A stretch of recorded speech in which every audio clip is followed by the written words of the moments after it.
Listen, man, I've been a fan of your work for a while, but there's a lot of people that actually haven't seen anything you've done. So if someone has never seen anything that you've been in, what is the first thing you want them watching and why? Oh God, that's a great question. Such a revealing question. I mean, I do think that first season of Stranger Things is probably the thing where you'll get to know me the best and kind of what I do. And I think it's probably the most impressive sort of subtle thing I've done. The arc of that character and sort of how, especially in that first season, it's the work that I think I'm proudest of at this point. You've done a lot of different things. Which shot or sequence ended up being the toughest thing that you've done in your career in a movie? Toughest how? Maybe it be either because of the performance or because of the camera move or because you know what I mean, like the technical aspects of the shot. There was a lot of really tough, big stuff on Black Widow that we shot. Like because a lot of that prison stuff was kind of insane. A lot of movement, like 500 background, a lot of difficult angles and camera moves and stuff like that. Another one that really does jump out though is same thing at the end of that first season of Stranger Things, when we were in the library at the end of the show where we pull Will out of the vines and we do the CPR on him. That was particularly difficult because of all of the technical elements of doing CPR on that kid, the spores in the air, the suits we were wearing, reflections, things like that. And it was a night shoot. That was a really tough day as well. So I would say, like, of the things, a lot of that prison stuff in Black Widow was really hard. And then that last day of Stranger Things season 1 was really hard as well. They say that every New York City actor will eventually be on Law and Order. You have done, I believe, 4 episodes of Law and Order, each, of course, a different one. Which was your favorite character to play? I think I've done even more than that. I think I've done 6 because I did. My prep work was terrible. No, I'm gonna lay it down. I'm gonna lay it down for you. I did. My first one was like a 1-day role on Law and Order. I played a waiter at a restaurant where the cops come and interview you about the suspect. So I had 3 lines, Mike the waiter. And it was when Jerry Orbach was still doing the show. And I remember he had a scene with me, and it was my first big thing. I had done soap operas before, but I was a waiter on the show, and it was a big deal. And I remember showing up and seeing all this background. Like they had 50 people in the bar, and they were smoking up the bar. And I just couldn't believe that they were going to put the camera on me, like with all these people. I just could not believe it. I was so excited and nervous. And I remember they're trying to get my coverage before lunch, and I was so nervous. And they put the camera set up, and Jerry Orbach was right off camera, and he just leaned in, he touched my hand, he said, "You got this." And it was so wonderful for an old New York guy to do that to me, guy who'd been there, and it just felt so gratifying, that whole thing. But I did 2 regular Law and Orders, 2 Criminal Intents, and 2 SUVs, special victims, because every 2 years in New York you can go back and play another villain. That was kind of the rule in New York. But I remember there was I guess the one I liked the most was I think it was written by Renee Balker, I think is his name, but it was Criminal Intent, and it was about a guy who loses it, kind of has a psychotic episode and believes that he's the savior of the world or something. And it was based on people were receiving pipe bombs at banks and stuff like that. So he builds a pipe bomb, sends it to a bank, but he also kills his daughter's dance teacher, kills his uncle, or kills all these people, and then winds up taking his daughter out to the woods and saying that she is the second coming, and they're gonna be together and save the world. It's really creepy, dude. And I loved it. It was me and Vincent. at the end who had something called the aria in that show, which was like he and the murderer get together for about like 10 pages, and he just like figures out a way to manipulate them into confessing. And that was just really fun. It was a really creepy guy. And Vincent and I had a big old 10-page aria. And I had known Vincent before that. And we had just a great time doing that aria. So that was probably my favorite one. Jumping into why I get to talk to you today, I'm going to start with congratulations. Talk a little bit about this project, and just getting involved. Was this something that when they approached you about this, were you like, wait, me, Santa Claus, and he's really Santa Claus, and I'm going to be kicking ass? Wait, what? Yeah, basically you doing the exact impression of me. It was a little darker than that, though. It was more like, what? Like, I don't get it. Pass, I think was the first response. And they were like, no, wait a minute. I was like, no, what are you talking about? A violent Santa Claus movie? He's like, he's kicking ass. It doesn't make any sense to me. They said, talk to the director and talk to David Leitch, the producer. And I'd known David a little bit. And they called me up, and I hadn't even read the script. They wanted to talk to me before they sent me the script. And Tommy Wirkola is this weird, like Norwegian. I keep calling him weird. I'm worried he's going to see one of these interviews and hate me. But I just mean he was he's kind of childlike and sweet, and he like loves Christmas. He loves reindeer. I guess they eat them up in Norway. They do all kinds of stuff with reindeer. But he loves the whole Christmas thing. And Leitch is a big action guy. And I've always admired those like Atomic Blonde and Nobody, the ones where the actor gets to do most of the choreography. And I'd always wanted to do one of those. So they pitched me this thing that they said was wild. And they said it was a big swing. But if we could pull it off, it would be really cool. And they sent me the script. And it did feel like a big swing. It felt like you have an action movie, but in the middle of it, you obviously have a comedy. But in the real true center of it, you have a Christmas movie. Like, the best Hallmark Christmas movie, or in my mind, the top shelf, which is Miracle on 34th Street, which is just like, is he real? Is Santa real? Like a little girl going through some problems who needs to believe in something in her life, and she finds Santa Claus, and he's real. And Christmas is about giving and love and all these things. And I thought that was really special and really unique. When I read it in the script, it made me tear up at the end.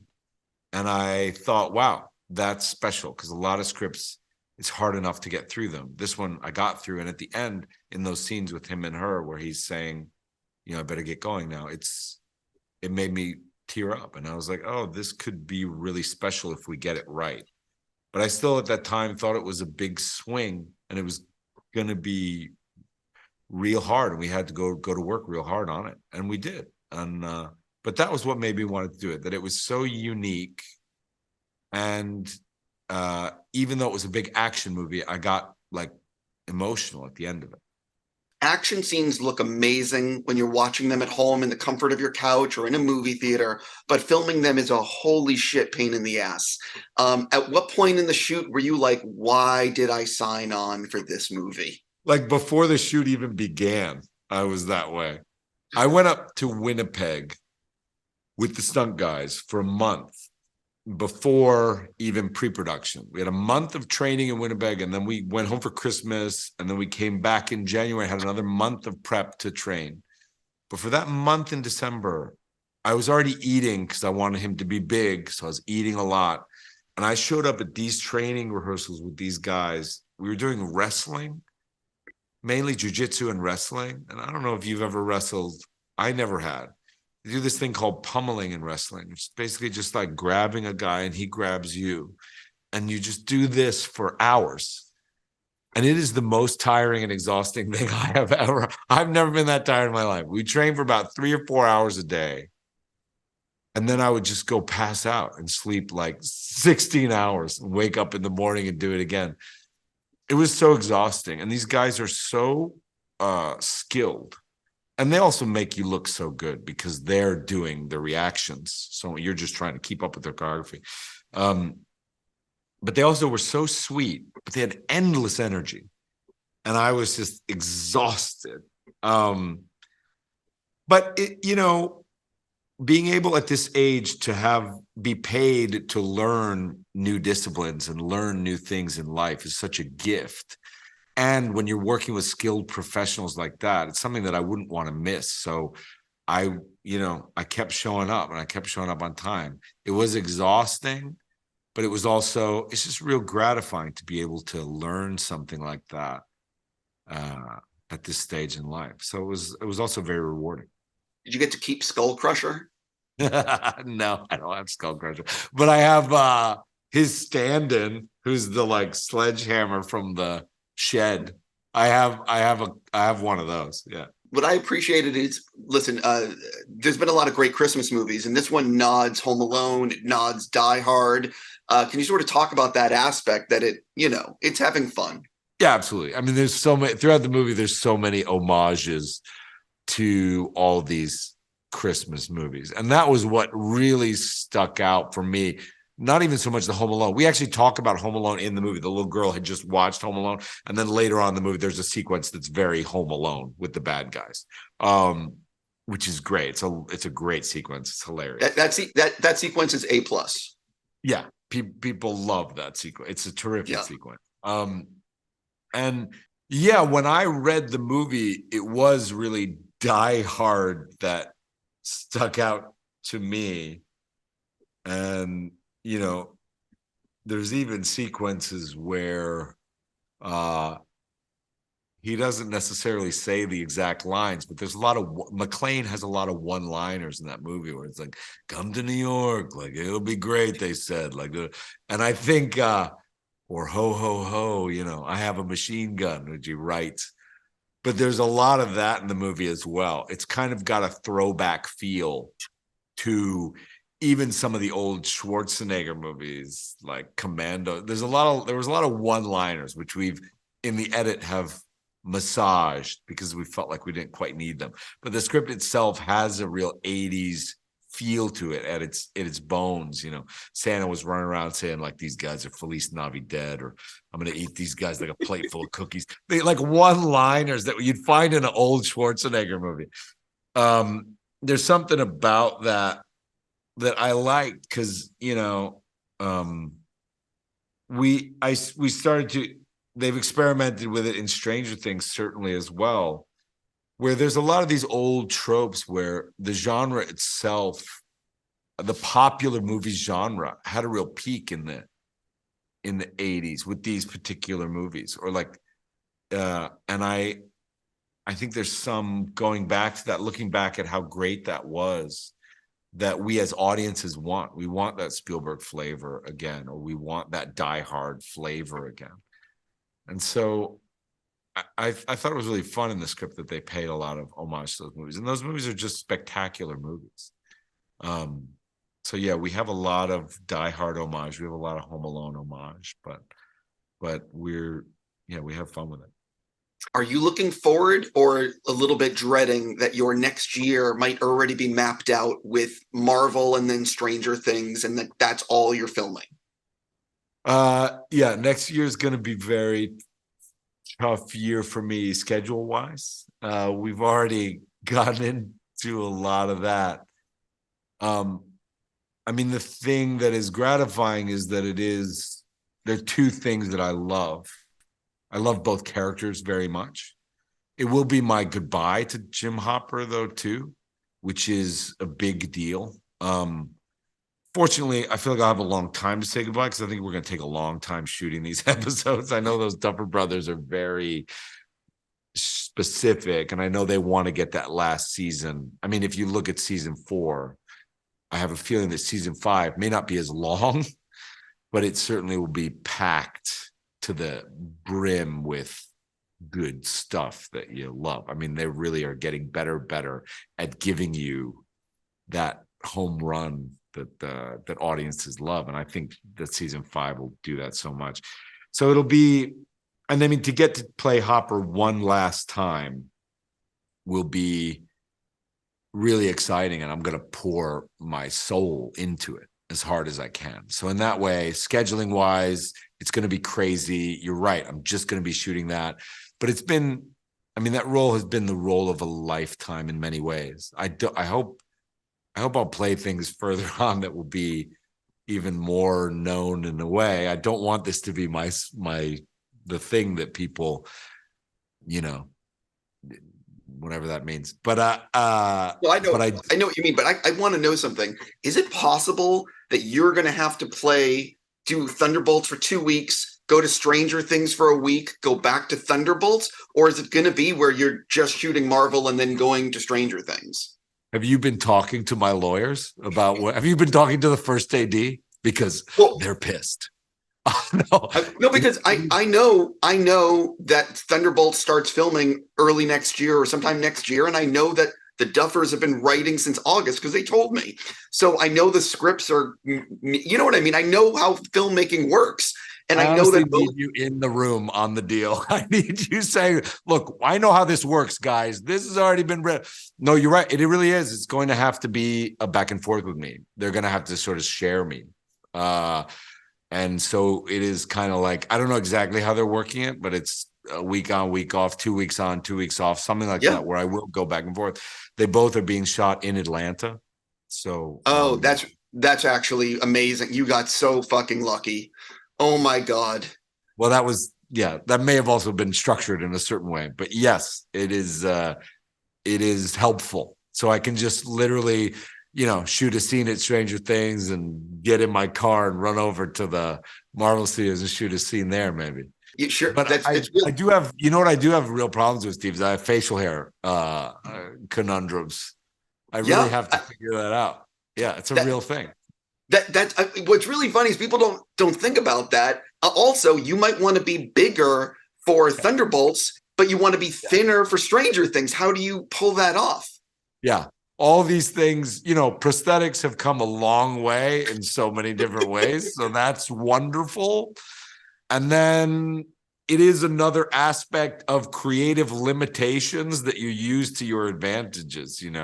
There's great scenes in like Rocky where like he's up, there's no close up at the end of the movie. It's because they didn't have enough film stock to shoot it. And so it becomes an iconic thing. And so hopefully the idea will be, because of these limitations, you have to shoot these two characters back to back. You use that as inspiration.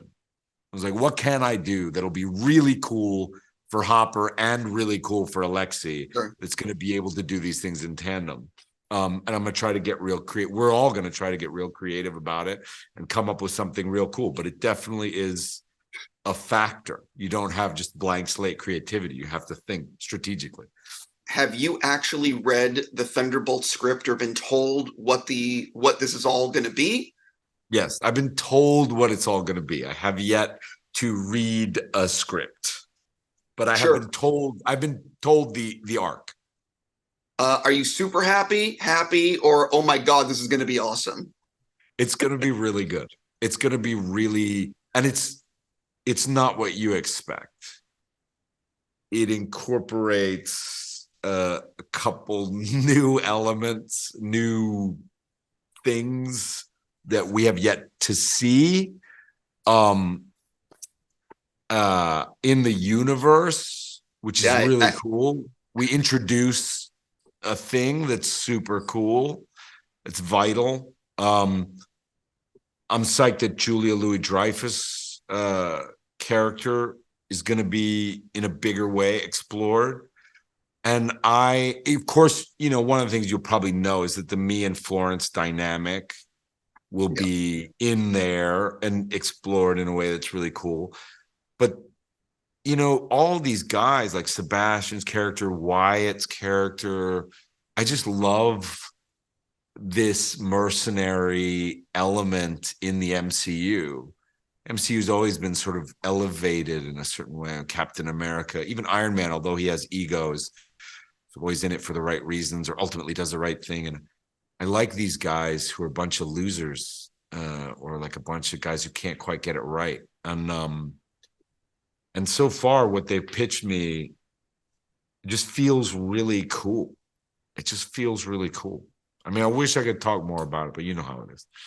A year and a half. We'll talk at some junket in 2024. Exactly. You know? Exactly. I'll see you then. Yeah, exactly. Listen, I could keep talking to you, but I got to wrap. I'm just going to say that, Oh, you wow, know, really? I'm congrats. surprised. That's it. I I thought we'd be. told you I had, You what's were right. fucked up is You were I right, had, Steve.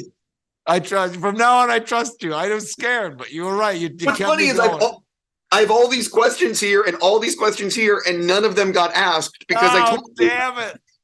I blame myself. At the beginning, you're like 20 minutes. I'm like, I needed 30 and I had more, you know? Hey, well, listen, man, congrats on everything. And really have a great year filming next year. And I didn't even ask you about Gran Turismo, you know? It's, I will just quickly, I will say it's super fun.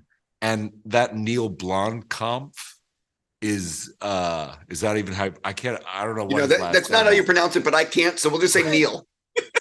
Neil is so cool and such a good director that it's really been a joy to work on this movie. And this movie's going to be, talk about not what you expect with him at the helm. There's a visceralness to this movie and to this video game world that is so cool. I can't wait for you to see this movie. Yeah. Yeah. It's also some cool wish fulfillment. And it's a true story. Yeah. Sim racing, man. Who knew? These guys are incredible. Yeah. Yeah. Hey, listen, man, good luck with the rest of your speed dating. Thank you for your time and Thanks, man. have a great day.